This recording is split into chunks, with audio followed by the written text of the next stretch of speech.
আল্লাহর হাবিব বলেন, 3 ব্যক্তি শত আমল করেও জাহান্নামে যাবে, তাদের আমলের মধ্যে ইখলাস না থাকার কারণে। তাদের মধ্য থেকে এক ব্যক্তি হইল শহীদ, যে আল্লাহর দ্বীনকে বুলন্দ করার জন্য জিহাদ করতে করতে শহীদ হয়ে গেছে। আল্লাহ পাক যেদিন হাসরের ময়দান কায়েম করবেন, শহীদকে বলবেন, আমি তোমাকে এত এত নিয়ামত দান করেছি, এর বদৌলতে তুমি কি করেছো? ওই শহীদ ব্যক্তি বলবে, ইয়া রব্বুল আলামিন, আমি জিহাদ করতে করতে আমার জীবনকেই আপনার জন্য বিসর্জন দিয়ে ফেলেছি। আল্লাহ পাক রব্বুল আলামিন ওই দিন বলবেন, তুমি মিথ্যা বলেছো, বরং তুমি এই জন্য যুদ্ধ করেছিলা, জিহাদ করেছিলা, শহীদ হয়েছিলা, মানুষ তোমাকে শহীদ বলবে, আর সেটা মানুষ তোমাকে বলে ফেলেছে। অতএব তুমি তোমার প্রতিদান আগেই পেয়ে গেছো, এখন আমার কাছে তোমার কোনো প্রতিদান নাই। আল্লাহ পাক রব্বুল আলামিন ফেরেশতাদেরকে হুকুম দেবে, ফেরেশতারা তোমরা তাকে টেনে হিঁচড়ে জাহান্নামের মধ্যে নিয়ে যাও। ফেরেশতারা জাহান্নামে নিয়ে যাবে। দ্বিতীয় ব্যক্তি হইল আলেম, হাফেজ, কারি, যে কোরআন হাদিসের অনেক জ্ঞান অর্জন করেছে। যখন সে ইন্তেকাল করবে, আল্লাহ পাক রব্বুল আলামিন বলবেন, আমি তোমাকে এত এত নিয়ামত দান করেছি, এর বদৌলতে তুমি কি করেছো? সে বলবে, আল্লাহ আমি এত জ্ঞান অর্জন করেছি, কোরআনের এত জ্ঞান অর্জন করেছি, এত মানুষকে শিক্ষা দিয়েছি।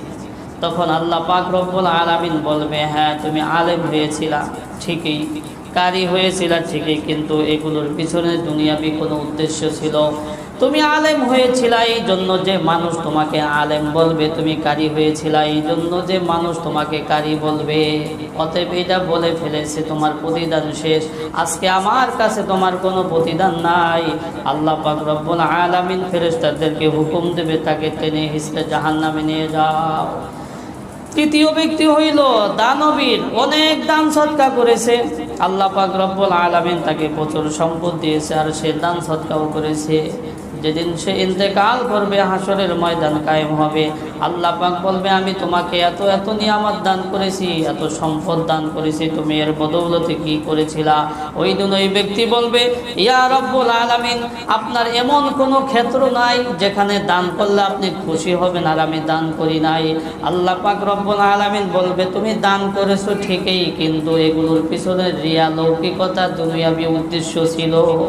মানুষ তোমাকে দানবীর বলবে, মানুষ তোমাকে দাতা বলবে, এই উদ্দেশ্যে তুমি দান করেছিলা, আর মানুষ তোমাকে দাতা দানবীর বলছে। অতএব তোমার পাওনা শেষ হয়ে গেছে, আজকে আমার কাছে কোনো তোমার চাওয়া পাওয়া নেই, অতএব তুমি জাহান্নামে চলে যাও। তাইলে ইখলাসের অনেক গুরুত্ব রয়েছে। আমলটার মধ্যে যদি ইখলাস না থাকে, তাইলে ওই আমলটা গ্রহণযোগ্য হবে না। ঈমান আনয়নের পিছনে যদি ইখলাস না থাকে, ওই ঈমানও গ্রহণযোগ্য হবে না। শুরুতে বলেছিলাম, রাসূলের যুগে অনেক মুনাফিকরা রাসূলের পাশে বসে নামাজ পড়ত, রাসূল যেই পোশাক পরেছে তারাও সেই পোশাক পরত, কিন্তু তাদের ব্যাপারে মুনাফিকের আয়াত নাজিল হয়েছে। কেন? বলে তারা ঈমান এনেছিল দুনিয়াবি কোনো উদ্দেশ্যে, তাদের ঈমান আনয়নের পিছনে দুনিয়াবি পার্থিব কোনো উদ্দেশ্য ছিল, এই কারণে তাদের ঈমান গ্রহণযোগ্য হয় নাই।